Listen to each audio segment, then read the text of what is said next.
प्रिय छात्रों, हिंदी के इस शिक्षण सत्र में आपका हार्दिक स्वागत है। आज हम संस्कृत खंड के अंतर्गत सुभाषित रत्नानि पाठ के तीसरे एवं अंतिम भाग का अध्ययन करेंगे। पूर्व के भागों में आपने कुल 10 श्लोकों के हिंदी अनुवाद का अध्ययन कर लिया था। आज हम शेष 5 श्लोकों के हिंदी अनुवाद का अध्ययन करेंगे। ध्यान रहे, सामान्य हिंदी के पाठ्यक्रम में संस्कृत खंड से एक गद्यांश एवं एक पद्यांश का हिंदी अनुवाद लिखना होता है। इसमें प्रश्नोत्तर नहीं पूछा जाता।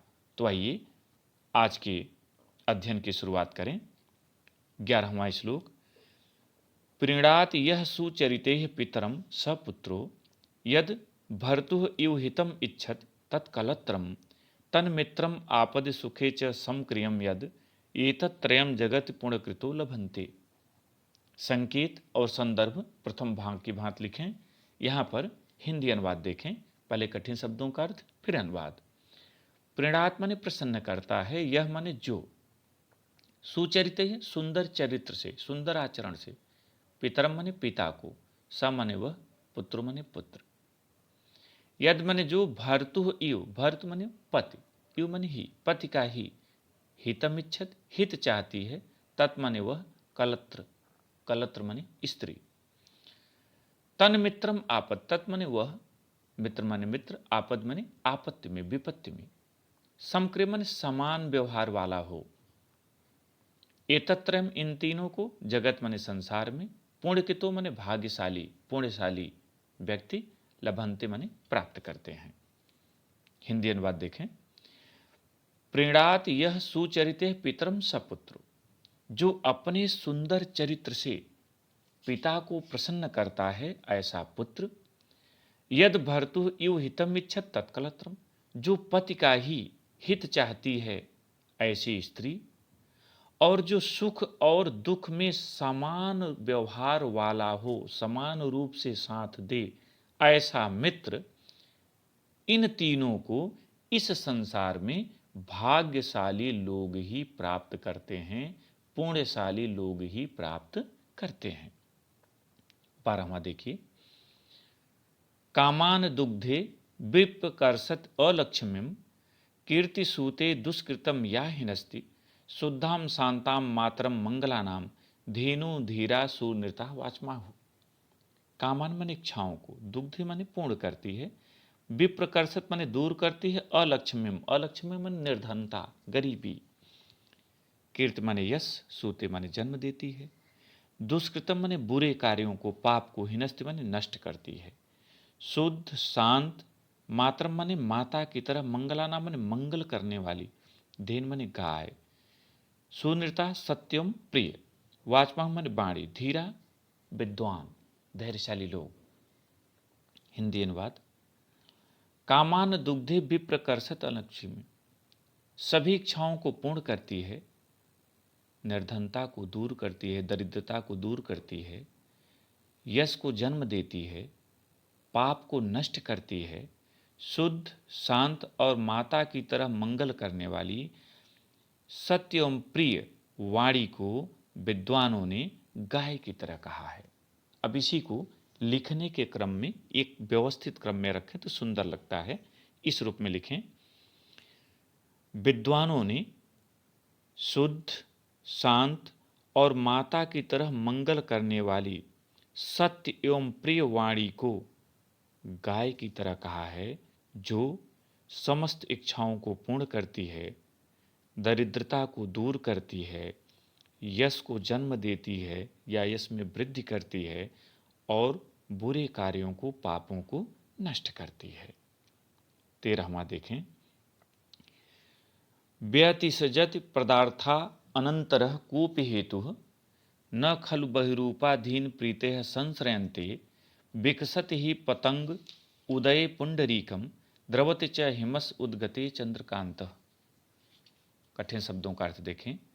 व्यतिसजत, व्यतिसजत माने होता है मिलाता है, पदार्थ आंतर, पदार्थ आंतर माने भीतर का, आंतरिक, कोप माने कोई, बहिरूपाधीन बाह्य उपाधीन, बाह्य कारण। संश्रयन्ते आश्रित होना, आश्रित होता है। पतंग उदय, पतंग माने सूर्य, उदय माने उदित होने पर, सूर्य के उदय होने पर। पुंडरीकम, पुंडरीक माने कमल। हिमस उद्गते, हिमस उद्गते का अर्थ है चंद्रमा के निकलने पर। चंद्रकांत, चंद्रकांत एक मणि का नाम है। यहां पर हिंदी अनुवाद देखें। व्यतिसृजति पदार्थ आंतरः कोपि हेतु, पदार्थों के भीतर का कोई कारण ही, कोई आंतरिक कारण ही पदार्थों को आपस में मिलाता है। न खल बहुरूपाधीन प्रीतया संसरन्ते, प्रीतया प्रेम, निश्चय ही बाह्य कारणों पर प्रेम आश्रित नहीं होता, निर्भर नहीं होता। विकसत ही पतंग उदय पुंडरीकम, क्योंकि सूर्योदय होने पर, सूर्य के उदित होने पर कमल खिलता है। द्रवति च हिमस उद्गते चंद्रकांत, और चंद्रमा के उदय होने पर चंद्रकांत मणि पिघलती है। द्रवत माने पिघलती है। हिंदी अनुवाद हुआ, कोई आंतरिक कारण ही पदार्थों को आपस में मिलाता है। निश्चय ही प्रेम बाह्य कारणों पर आधारित नहीं होता, निर्भर नहीं होता, आश्रित नहीं होता। यही कारण है कि सूर्योदय होने पर कमल खिलता है और चंद्रमा के उदित होने पर चंद्रकांत मणि पिघलती है। ध्यान रहे कि भले ही कोहरा हो और सूर्य न दिखे, फिर भी कमल खिल जाता है सूर्योदय बेला होते ही। और कितनी भी अंधेरी रात क्यों न हो, कोहरे से ढकी हुई रात क्यों न हो, लेकिन चंद्रोदय के समय होने पर चंद्रकांत मणि अपने आप पिघल जाती है। इन्हीं को लेकर के यहां पर बात कही गई है। 14वां देखें। निंदन्ति नीति निपुणा यदि वा स्तुवन्तु, लक्ष्मी समाविशत गच्छत वा यथेष्टम, अद्यैव वा मरणमस्तु युगांतरे वा, न्यायात पथ प्रविचलन्ति पदम न धीरा। निंदन्त बने निंदा करें, नीति निपुणा नीतियों में निपुण, चतुर। स्तुवन्तु स्तुति करें, प्रशंसा करें। लक्ष्मी समाविशत लक्ष्मी आए। गच्छत वा यथेष्टम, गच्छत माने चली जाए, यथेष्टम यथा इष्ट, इच्छानुसार, पूर्ण रूप से। अद्यैव अद्यधन इव, आज ही। मरणमस्तु मृत्यु हो जाए। युगांतरे वा, या युगों के बाद हो। न्यायात पथ न्याय के मार्ग से। प्रविचलंत पदम न धीरा, प्रविचलंत विचलित होना, मार्ग से हटना। धीरा धैर्यशाली लोग। हिंदी अनुवाद देखें। निंदन्ति नीति निपुणा, नीतियों में निपुण लोग निंदा करें, यदि वा स्तुवन्तु, अथवा प्रशंसा करें। लक्ष्मी समाविशत, लक्ष्मी आए। गच्छत वा यथेष्टम, या अपनी इच्छानुसार पूर्ण रूप से चली जाएं। अद्यैव वा मरणमस्तु, आज ही मृत्यु हो जाए। अथवा युगांतरे वा, युगों के बाद हो। किंतु न्यायात पथ प्रविचलंत पदम न धीरा, धैर्यशाली पुरुष न्याय के मार्ग से पग भर भी विचलित नहीं होते। फिर से हिंदी अनुवाद देख लें। नीतियों में निपुण लोग चाहे निंदा करें अथवा प्रशंसा करें, लक्ष्मी आए या अपनी इच्छानुसार पूर्ण रूप से चली जाएं, आज ही मृत्यु हो जाए अथवा युगों के बाद हो, किंतु धैर्यशाली पुरुष न्याय के मार्ग से पग भर भी विचलित नहीं होते। 15वां अंतिम देखें।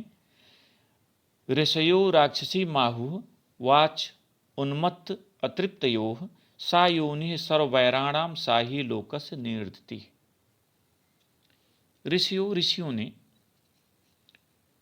राक्षसी माहु वाणी, वाच उन्मत्त, यहाँ उन्मत्त का जो अर्थ है वह है मतवाला और अहंकार युक्त। उन्मत्त तृप्तयो, मतवाले और अहंकारी। योनि जन्म देने वाली। सर्व बैराणाम सभी प्रकार की शत्रुता को, बैर माने शत्रुता, बैर को, लोकस्य संसार में, निवृत्ति है विपत्ति।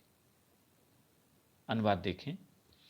ऋषियों राक्षसी माहु वाच उन्मत्तयो। ऋषियों ने उन्मत्त तथा अहंकारी लोगों की वाणी को, अहंकार से युक्त वाणी को राक्षसी माहु, राक्षसी वाणी कहा है, जो सा योनि सर्वैराणाम सभी प्रकार के बैर को, शत्रुता को जन्म देने वाली एवं लोकस्य निवृत्ति संसार की विपत्ति का हेतु होती है, कारण होती है। फिर से दिन देखें। ऋषियों ने उन्मत्त और अहंकारी की वाणी को राक्षसी वाणी कहा है। वह समस्त बैरों को उत्पन्न करने वाली और संसार की विपत्ति का कारण होती है। प्रिय छात्रों, मुझे उम्मीद है कि आपको यह भाग अच्छी तरह समझ में आ गया होगा। इसे स्मरण करें। बहुत बहुत धन्यवाद।